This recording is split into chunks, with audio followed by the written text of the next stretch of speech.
창세기 20장 2절부터 3절까지 보겠습니다. 2절부터 3절입니다.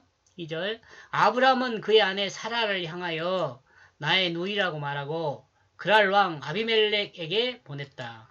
그러므로 그는 취하고 있다.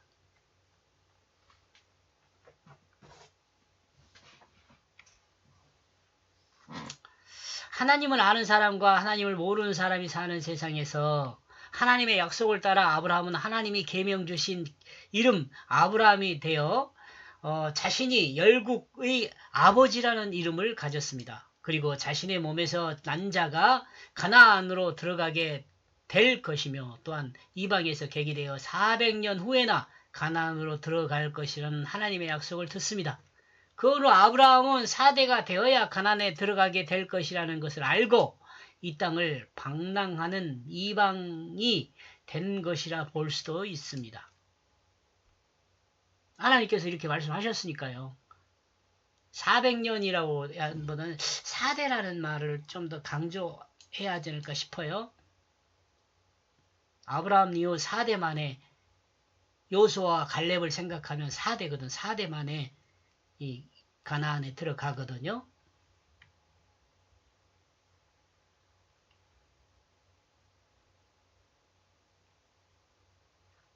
이와 같은 여러 가지를 생각하면서 아브라함이 정착할 수 있었던 곳은 거룩한 곳이 아니며 성벽으로 보아한 곳도 아닌 그냥 사람이 거주하는 곳으로 간 것이라 생각해 볼 수 있습니다.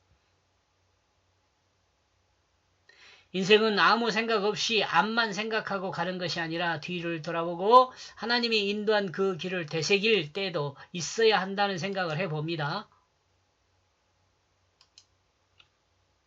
여러분 어때요? 뒤 한번 돌아볼 여유가 있습니까?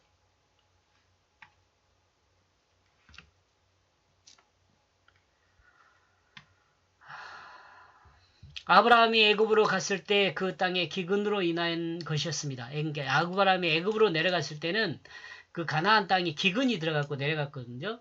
그리고 그날로 아브라함이 내려갔을 때는 롯을 잃은 슬픔으로 소돔과 고모라를 보고 있을 수 없어 그 땅을 떠났을 수 있습니다. 그리고 자신의 삶을 다시 생각하며 되새길 수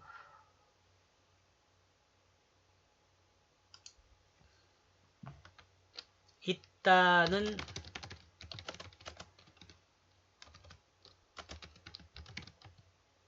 이는 하나님이 아브라함의 삶을 그 생명력 아브라함의 삶의 그 생명력을 아브라함의 삶의 그 생명력을 회복하기 위해 인도하셨을 수 있습니다. 긍정적으로요. 그죠? 긍정적으로 좀 생각하면 하나님이 아브라함 많이 생각하잖아요.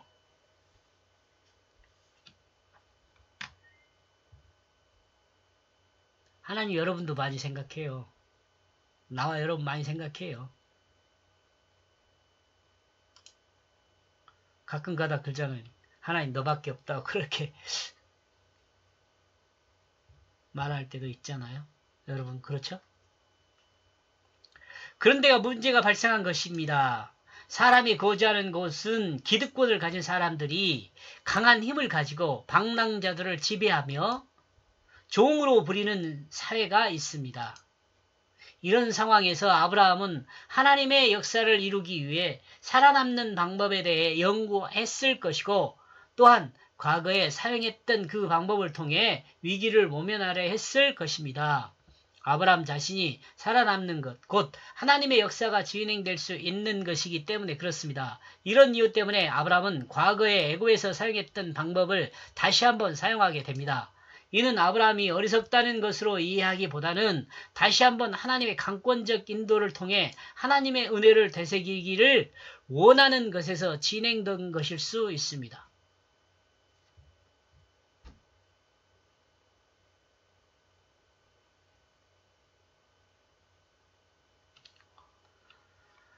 우리는 성경을 통해 알아야 할 것은 아브라함이 어떻게 했냐는 아브라함의 역사가 그렇게 중요하지 않습니다. 아브라함이 어떤 역사를 진행했냐 이거 별로 중요하지 않아요. 그렇게 아브라함이 행한 그 역사 안에 하나님이 무슨 뜻을 담아가지고 나와 여러분에게 전달하고 있는가 그걸 알아듣는 게 더 중요해요. 아브라함이 어떻게 했다는 두 번째 문제입니다. 어떻게 했다는 것은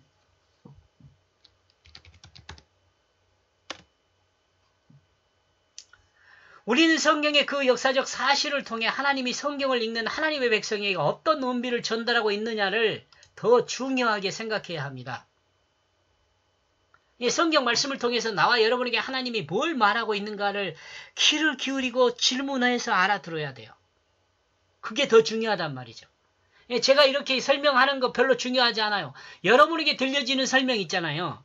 하나님이 여러분에게 말씀하신 그 말씀을 들어야 돼요. 그리고 그 말씀을 통해서 여러분이 다스림을 받아야 돼요. 그러므로 그리스도인은 하나님 말씀을 읽거나 들을 때 하나님은 이 말씀을 통해 나에게 어떤 의미를 전달하고 있는지에 대해 질문을 해야 합니다. 그리고 답을 듣도록 마음의 귀를 기울여야 합니다. 3절 그러나 하나님이 아비멜렉을 향하여 그 밤 꿈에 나타나셨습니다. 그리고 그는 그에게 말하고 있습니다. 여기서 그는 하나님이죠. 하나님은 아비멜렉에게 말하고 있습니다. 너는 내가 취한 이 여인으로 인하여 죽게 된다.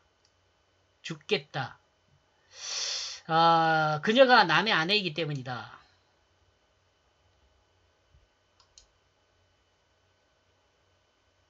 죽겠다. 죽을 수 있다. 그냥 넘어갑시다. 그러나 하나님의 역사에 깊은 의미가 있습니다. 하나님의 역사는 아브라함과 사라가 진행하지만 하나님과 아브라함, 사라의 역사를 통해서 모든 사람들에게 전달하는 삶의 의미를 담아둔 분은 하나님이기 때문에 그렇습니다. 이 아브라함과 사라의 역사를 통해서 우리에게 의미를 전달하는 것은 하나님이잖아요. 그러니까 그 의미를 우리가 알아들어야 돼요. 그랄왕 아비멜렉 이름의 의미는 아버지는 왕이다 입니다. 그리고 사라의 이름의 의미는 안주인, 기부인, 그 중에서 공주라는 의미가 있습니다. 공주. 우리는 이 내용으로 보면서 생각할 수 있는 것이 있습니다. 이 역사는 애굽에서 아브라함이 경험한 역사와 다른 의미를 가집니다. 똑같은 이 역사인 것 같지만 하나님께서 우리에게 전달해 주는 것은 다른 의미가 있다는 거죠. 근데 이 의미는 제가 알아들은 거고요. 여러분이 또 알아듣는 의미는 또 다른 의미일 수 있어요. 이 역사는 애굽에서 아브라함이 경험한 역사와 다른 의미를 가집니다. 곧 사라의 아버지를 만들어주는 것입니다. 사라의 이름의 의미는 공주이므로 사라의 아버지의 이름은 왕이 되어야 합니다. 하나님은 사라의 아버지를 왕인 아비멜렉을 등장시키기 위해 역사를 진행한 것이라는 소설 같은 생각을 한번 해본 거죠. 그러나 여러분 이와 같은 소설책 같은 생각을 한다 그래서 이게 구속사에 큰 문제가 되는 것은 아니에요.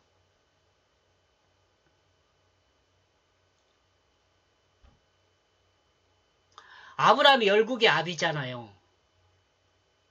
그리고 이 사라는 공주고요. 아브라함이 누구를 만났어요? 멜기세덱을 만났잖아요. 근데 여기서는 아비멜렉을 만나요. 더 설명을 들어봅시다. 하나님이 진행한 역사는 사람이 알지 못합니다. 아무리 지혜로운 사람도 하나님의 역사를 이해하기 위해서는 많은 시간이 필요합니다. 많은 시간을 줘도요, 다 이해할 수 있느냐? 그렇지 않습니다. 왜냐하면 자기 지식으로 하나님 말씀을 판단하지 말고 하나님 뜻을 따라 하나님 말씀을 들어야 하는데 하나님이 아브라함의 역사를 통해서 이 시대에 전달하는 그 의미가 무엇인지를 묻고 들어야 하는데 그렇지 않기 때문에 알아듣지 못하는 거죠.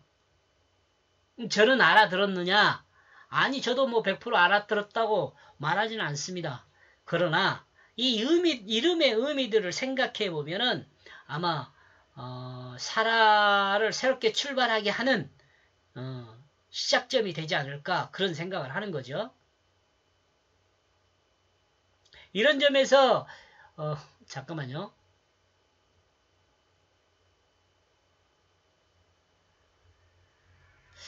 역사의 사실로 부딪히고 있는 성경에 등장하는 주인공도 자신이 행하고 있는 하나님의 역사가 무슨 의미를 전달하는 것인지 알지 못합니다. 구약뿐만 아니라 신약에서도 그래요. 그러므로 하나님의 역사를 간섭하시고 또한 하나님의 역사를 벗어나는 자들에겐 벌을 내리십니다. 이런 점에서 이 신론을 주장하는 사람들은 하나님에 대해서 정확한 이해가 없는 사람이라 할 수 있습니다. 이 신론이 뭔지 알죠? 한번 정해놓으면 역사에 간섭하지 않는다. 그런 개념들을 갖고 있는 사람들 있잖아요. 하나님은 순간순간 역사를 진행하시며 시간의 주권을 갖고 계시는 분이 하나님이세요. 저는 그렇게 이해합니다. 아브라함의 역사를 보면서 우리는 하나님의 역사를 진행하시며 또한 역사를 직접 간섭하신다는 것을 명확히 알 수 있게 됩니다. 이러므로 하나님의 종 아브라함도 하나님의 역사를 정확하게 이해하지 못하고 있다고 볼 수 있습니다. 당연하죠. 아브라함이 하나님의 역사를 진행 방향을 정확히 알겠어요? 그냥 인도하시면 그 인도한 대로 순종하면서 가는 거죠. 믿음으로. 우리는 아브라함을 통해서 그것을 배우는 거예요. 몰라요. 근데 하나님께서 말씀하셨으니까 믿음으로 가요. 그래서 우리가 아브라함의 자손이 된 거예요. 믿음의 자손이 된 거예요, 우리가. 물론 아비멜렉은 더욱 알지 못했을 것입니다. 그죠? 아브라함도 모르는 아비멜렉이 알겠어요.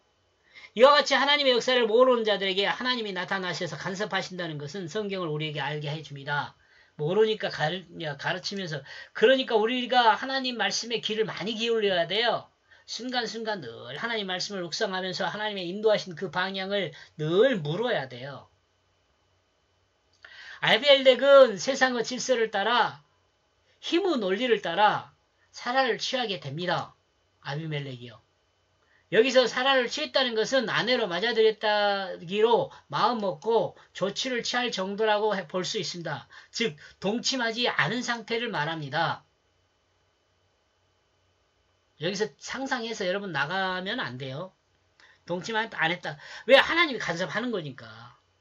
하나님을 믿지 못하면 그렇게까지 가겠죠. 근데 하나님을 믿는 사람은 성경이 여기까지 말했으니까 우리는 여기까지 알아들어야죠. 이때 하나님은 아비멜렉을 간섭하십니다. 또한 사라를 하나님의 주권 안에서 하나님의 방법으로 보호하십니다. 그리고 하나님의 역사를 모르는 아비멜렉에게 그의 잘못된 역사 진행에 대해서 간섭하십니다. 이때 하나님은 아비멜렉을 간섭하십니다. 또한 사라를 하나님의 주권 안에서 주권 안에서 하나님의 방법으로 보호합니다. 그리고 하나님의 역사를 모르는 아비멜렉의 그 잘못을 역사 진행에 대해서 간섭하십니다. 잘못된 역사 진행에 대해서. 이는 하나님의 사랑입니다. 하나님이 아비멜렉을 사랑하기 때문에 잘못 진행되는 역사임에도 불구하고 죽이지 않고 경고를 하시는 거죠. 하나님이신데 역사를 잘못 진행하면 벌을 바로 내릴 수도 있잖아요. 근데 벌을 내리지 않아요. 모르고 하는 거니까. 하나님은 아비멜렉을 죽이지 않고 하나님의 역사를 진행하시는 것입니다. 아비멜렉은 하나님의 역사에 필요한 사람입니다. 여기 목적이 있어요. 이렇게 기록한 목적이. 아비멜렉은 하나님의 역사에 필요한 사람이에요. 그러나 때로는 하나님의 이와 같은 간섭을 알아듣지 못하는 사람이 있습니다. 그러므로 하나님의 진노 아래에서 소돔과 고모라 같이 진멸당하는 경우도 있죠. 하나님이 그 사자를 통해서 이야기를 많이 하잖아요. 알아듣지 못하잖아요. 롯의 집 밖에 있던 소돔 사람들이나 롯의 가족 아들들이나 사위들이나 또 롯의 집사람이나 다 못 알아듣잖아요. 자기 맘대로 하잖아요. 그럼 멸망당하잖아요. 멸망당한다는 사람도 있어요. 하나님 말씀하신데 말 듣지 않으면. 그러나 지금 여기 아비멜렉 같은 경우는 하나님 말씀하시니까 그 말을 듣잖아요. 그러므로 이와 같은 말씀을 통해서 그리스도인은 이 말씀을 이해하고 그 삶이 말씀 안에 있게 해야 한다는 생각을 합니다. 그리고 말씀이 들려주는 하나님의 뜻에 민감하게 또한 완전하게 반응해야 합니다. 왜냐하면 하나님 말씀의 뜻에 온전히 반응한 사람이 죄의 길에서 죄의 길에 서 있다가도 하나님의 진노를 면할 수 있기 때문에 그렇습니다. 진노를 피할 수 있는 길은 하나님께서 인도하시는 그 말씀을 듣고 그 말씀 따라 행하는 것입니다. 여기까지 보겠습니다. 고맙습니다.